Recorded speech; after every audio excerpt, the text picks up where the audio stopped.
বিজেপির সক্রিয় সদস্যতা অভিযান কর্মসূচি নিয়ে এক বিশেষ বৈঠকে উপস্থিত হলেন কেন্দ্রীয় কমিটির সদস্য তথা জনপ্রিয় অভিনেতা ও বিজেপি নেতা মিঠুন চক্রবর্তী। এদিন হুগলির পান্ডুয়ায় একটি লজে এই কর্মসূচির আয়োজন করা হয়।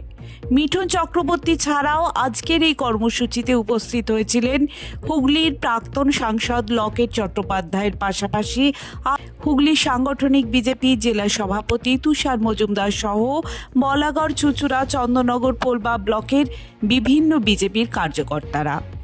এই বৈঠকের মূল উদ্দেশ্য ছিল দলের সদস্য সংখ্যা বৃদ্ধি ও সংগঠনকে আরও শক্তিশালী করা। সভায় মিঠুন চক্রবর্তী দলের কর্মীদের উৎসাহিত করেন এবং বিজেপির নীতি ও আদর্শ মানুষের কাছে পৌঁছে দেওয়ার বিষয়ে গুরুত্ব আরোপ করেন। মিঠুন চক্রবর্তী তার বক্তব্যে বলেন, বিজেপি শুধুমাত্র একটি রাজনৈতিক দল নয়, এটি একটি আন্দোলন। মানুষের উন্নয়ন ও সেবার জন্য বিজেপি কাজ করে যাচ্ছে। তিনি আরও জানান, এই সদস্যতা অভিযান কর্মসূচির মাধ্যমে সাধারণ মানুষের মধ্যে বিজেপির ভাবনা ও দৃষ্টিভঙ্গি পৌঁছে দেওয়া হবে। এদিনের এই বৈঠকে উপস্থিত বিজেপি কর্মীরা উজ্জীবিত হয়ে দলের লক্ষ্যে কাজ করার অঙ্গীকার ব্যক্ত করেন। নেতারা জানান, পান্ডুয়া সহ আশেপাশের এলাকায় বিজেপির শক্তি বাড়াতে তারা একযোগে কাজ করবেন। অন্যদিকে তৃণমূল জেলা কমিটির সদস্য সঞ্জয় ঘোষ বিজেপিকে কটাক্ষ করে বলেন, রাজ্যের মুখ্যমন্ত্রী মমতা বন্দ্যোপাধ্যায় মানুষের কথা চিন্তা করেন, বিভিন্ন রকম সরকারি প্রকল্প মানুষের মধ্যে পৌঁছে দিয়েছেন। তাই বিজেপি যতই বড় বড় কথা বলুক না কেন, তাদের পাশে মানুষ থাকবে না। এনে কি ভালো নয়, খুবই ভালো, বাস আর একটু পুশ করলে আমরা টার্গেটে পৌঁছে যাবো। কিছুটা তো কম রয়েছে এখনো, যে আপনাদের লক্ষ্যমাত্রা রয়েছে অনেকটা না, কিছুটা থাকবে। আমরা একটা এক্সপেকটেশন ধরেই ছিলাম, সেখানে অবধি পৌঁছে গেছি, এটা পৌঁছে যাবে। বাংলাদেশ নিয়ে কি বলবেন? দেখুন, আমি একটা কথা বলি, দেখুন আমরা এখানে বোধহয় আছি বা পশ্চিমবাংলায়, পশ্চিমবাংলার বাইরে ইনডাইরেক্টলি ডাইরেক্টলি আমাদের একটা ইমোশনাল কন্ট্যাক্ট ছিল বাংলাদেশের সবারই। আমার মনে হয় বেশি সংখ্যক লোকের বাংলাদেশের সাথে একটা সম্পর্ক ছিল, কিন্তু বাংলাদেশ এরকম হয়ে যাবে কোনোদিন ভাবিনি। ইমোশনাল কন্ট্যাক্টটা ভেঙে যাওয়াতে কষ্ট পেয়েছি, কিন্তু বাংলাদেশ এরকম হয়ে যাবে কখনো ভাবিনি। তারপরে যা সব কথাবার্তা শুনছি, টিভিতে দেখছি, যে যা পাচ্ছে তাই বলছে। খালি এক লাইন বলতে চাই, do not under estimate India. ভারতকে আন্ডার এস্টিমেট করবেন না। আর তৃতীয়, বাংলাদেশকে দেখে শিখতে হবে আমাদের, স্পেশালি আমাদের বাংলাকে শিখতে হবে। আর যদি আমরা সবাই মিলে একত্রিত হয়ে এটা না লড়ি, তাহলে আমাদের ভবিষ্যৎ অন্ধকার সুনিশ্চিত। এটা তো হয়েই গেছে, এটার জন্য জবাব দেওয়ার কোনো প্রশ্ন রাখে না।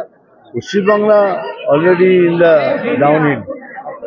এখন খালি আমাদের বাঁচতে হলে আমাদের সবাইকে একটা হতে হবে। এর জন্য কি প্রশাসন বা রাজ্য সরকার অ্যাডমিনিস্ট্রেশন দায়ী? ভুয়ো জিনিসের জন্য তাহলে কে দায়ী? আমি তো আর পারবো না যে ভুয়ো জিনিসটা করলেন, অনেকে অভিযোগ করলেন এই সদস্য সংখ্যা অভিযান নিয়ে, আপনিও প্রশ্ন করেছিলেন এবং অনেকে অভিযোগ করলেন সদস্য সংখ্যা কি ঠিকভাবে হয়? যে নিশ্চয়ই অনেকের মধ্যে এইসব আছে, চিন্তাধারা আছে, যে চিন্তাধারাটাকে যারা সত্যি করে চিন্তাধারা করছে তারা এমনি রাজনৈতিক কালে চলে যাবে, বেরিয়ে যাবে। কিন্তু যারা খালি ভাবে কে এরকম হচ্ছে তারা ঠিক হয়ে যাবে। Because you need somebody to speak to, যেমন আমি কথা বললাম আজকে, it will happen, সব পার্টিতে হয়, এখানে হচ্ছে। অনেকে জেলা সভাপতি বা জেলা নেতৃত্বের বিরুদ্ধে একটা অভিযোগ জানাচ্ছিলেন সেখান থেকে। দেখুন, অভিযোগ যদি না জানেন তাহলে আপনি শোধরাবেন কি করে? যতক্ষণ না আপনি বলবেন তাহলে শোধরাবেন কি করে? How you going to change? এটা দরকার, খুব ভালো। আমি তো এরকমই করি, আমি ওপেন টক। কিন্তু আপনি তো বসকে কথা দিয়েছেন,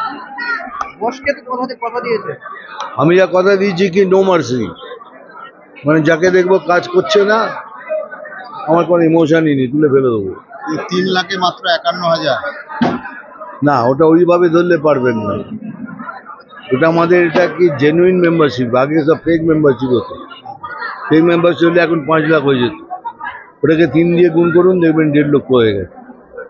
দাদা, এই হুগলি লোকসভাটা যেটা ছিল বিজেপির কর্মীরা কাজ করেনি বলেই কি হুগলি লোকসভাকে আবার কি এখানে আর কোনো, যতগুলো আমি দেখেছি, যতগুলো বিধানসভা আছে, যেখানে যেখানে সব কটা বিধানসভাতেই যেটা আছে, কিন্তু কিছু কিছু জায়গায় কিছু ভোটের জন্য লোকের হেরে গেল। আর এটা একমাত্র কারণ এই 1 আর 2 জনের মধ্যে কি বলে ওটাকে, দ্বন্দ্ব, গোষ্ঠীদ্বন্দ্ব, যেটা ভেরি ভেরি স্যাড নিউজ। এত বড় তারা করেছে, এখন তাদের মনে হচ্ছে বাংলাদেশে যদি করতে পারে তাহলে বাংলায় কেন করতে পারবো না। বাংলায় সেখানে একটা বাঁচার একটা রাস্তা আশ্রয় হিসেবে। তসলিমা নাসরিন নিজে বলছেন যে বাংলাদেশের ছোটদেরকে মগজ ধোলাই করা হচ্ছে এই সমস্ত কাণ্ড হচ্ছে। আপনি মুর্শিদাবাদ দেখেছেন, ছোট ছোট বাচ্চাদেরকে, 10-12 বাচ্চাদেরকে প্রশিক্ষণ দেওয়া হচ্ছে এসবের, তারা ধরেছেও আজকে। মানে এত বড় চক্র চলছে এবং আগামী দিন তারা বলছে কি করে 4 ঘন্টার মধ্যে আমরা কলকাতা দখল করে নেবো, এই ধরনের কথাবার্তার স্বপ্ন নতুন কথাবার্তা বলে এইসবের ভেতরে একদম রাজ্য সরকার পুরোপুরি তুষ্টিকরণের রাজনীতি, ভোটের রাজনীতির জন্য সেখান থেকে লোকেদেরকে, রোহিঙ্গাদেরকে এখানে নিয়েছে, তাদেরকে ভোটার আইডি কার্ড করে দেওয়া, তাদেরকে প্রধানমন্ত্রী আবাস যোজনায় তাদেরকে বাড়ি পর্যন্ত দিয়ে দেওয়া হচ্ছে, নিয়ে তাদেরকে বসিয়ে রাখা হচ্ছে ফর ভোটে জেতার জন্য। আজকে তারা তো এগুলো করবে। পাকিস্তান থেকে অস্ত্রও ঢুকছে বাংলাদেশ, নেপাল হয়ে। এখন তো যে বাংলাদেশকে একদিন ভারতবর্ষ বাঁচিয়েছিল, আজকে সেই বাংলাদেশ আজকে গার্জেন মা বাবা মনে করছে পাকিস্তানকে। এর থেকে খারাপ কি হতে পারে? এখন তো মনে হচ্ছে যে কেন বাঁচানো হয়েছিল, এইটা দেখার জন্য আমরা বাঁচিয়েছিলাম। মিঠুনদা বললেন যে ভারতকে আন্ডার এস্টিমেট না করতে, আপনি কি বলবেন? নিশ্চয়ই, ভারত এখন কোন জায়গায় পৌঁছে গেছে, নরেন্দ্র মোদীজির নেতৃত্বে ভারত কোন জায়গায় এগিয়ে গেছে, তো ভারতকে এখন সব বেশি ভয় পায়। শুনলাম নাকি জেলার এদের কর্মী সম্মেলন ছিল, তাতেও নাকি 100 লোক হয়নি। একটা বড় তারকা ভারতবর্ষে, তার মধ্যে একবারের এমপি, তিনিও এসেছেন শুনলাম, সেখানেও নাকি 100 লোক হয়নি।